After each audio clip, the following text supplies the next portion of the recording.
Hari ini genap setahun hubungan Lala dan Rio. Buat Lala, anniversary itu penting dan menyiapkan malam ini dengan penuh harap. Bukan karena kafenya mahal, tapi karena dia percaya yang penting adalah orangnya. Paling bentar lagi. Rio biasanya telat dikit. Santai lah, cowok lo emang suka telat. Yang penting datang ya kan? Paling juga lagi nyari parkir.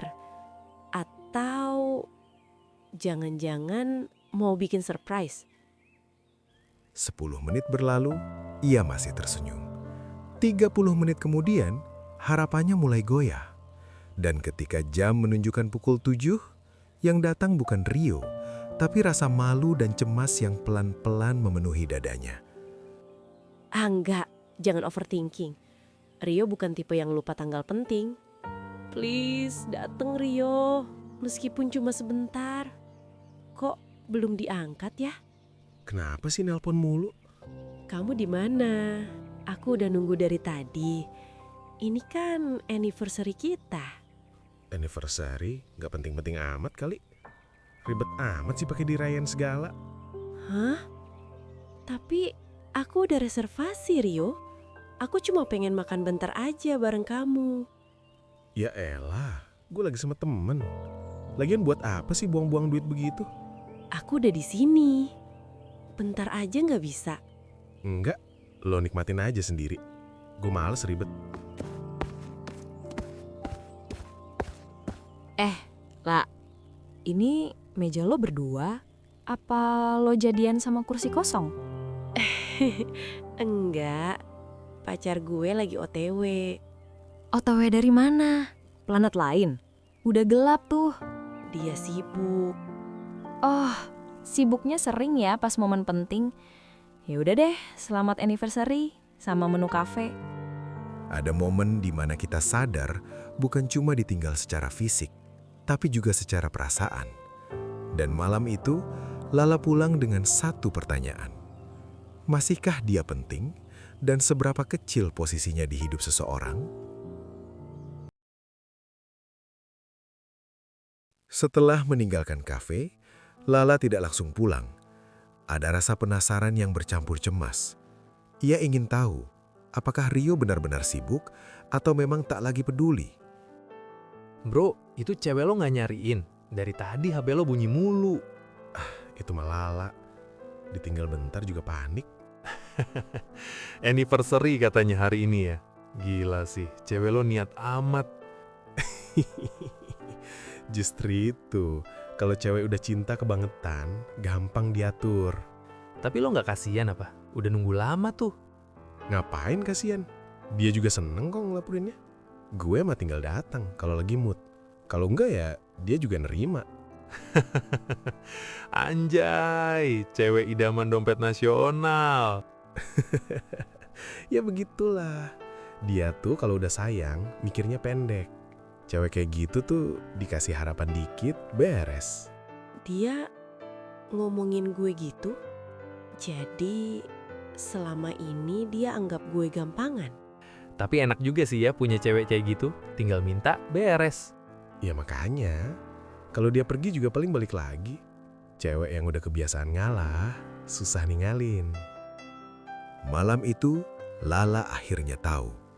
Ia bukan pasangan, tapi kemudahan. Dan tanpa meminta penjelasan, Lala memilih pulang dengan luka yang belum sempat ia pahami. Sore itu, Lala datang ke kafe yang lagi hits. Niatnya sederhana, ketemu teman, mencari sedikit ketenangan.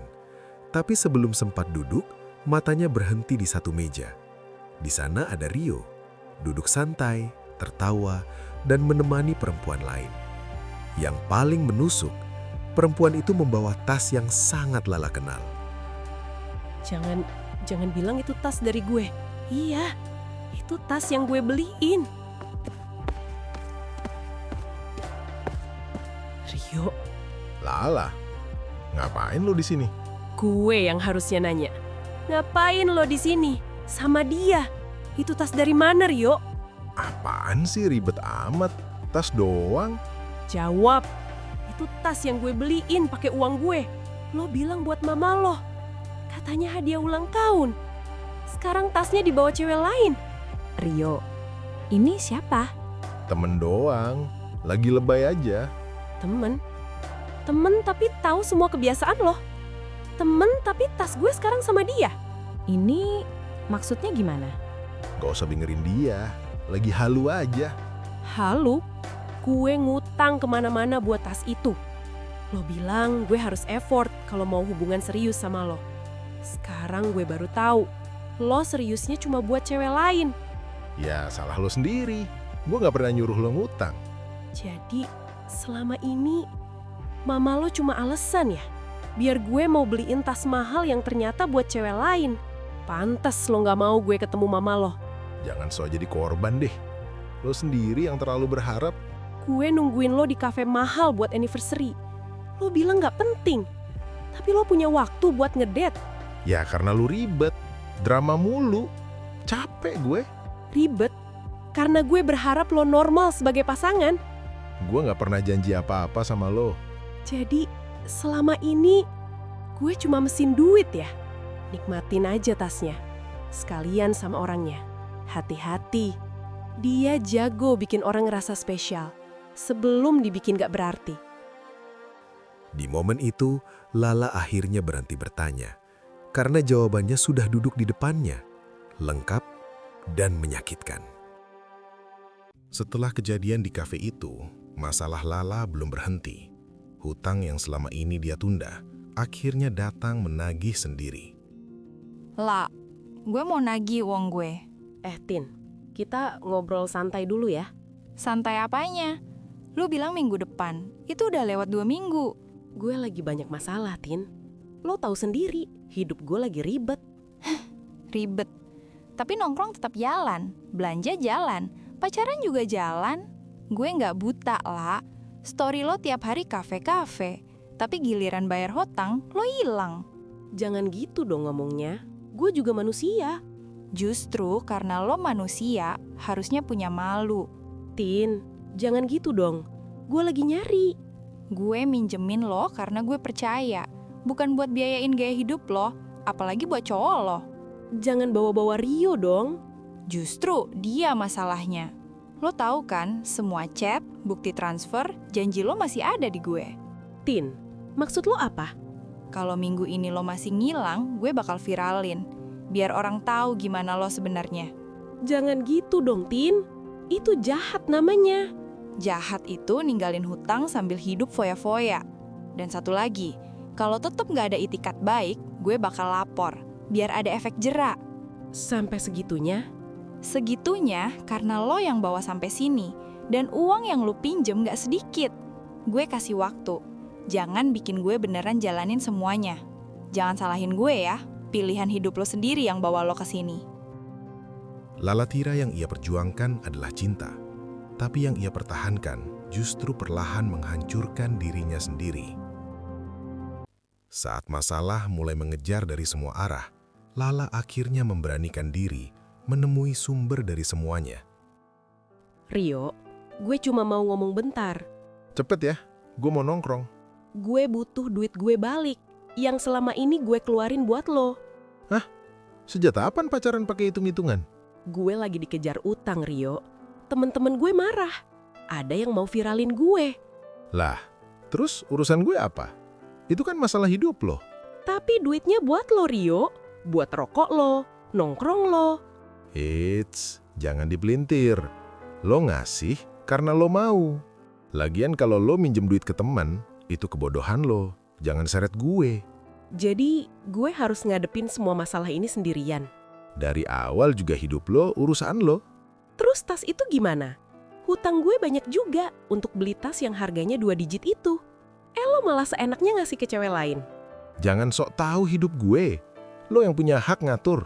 Hubungan kita juga belum seserius itu.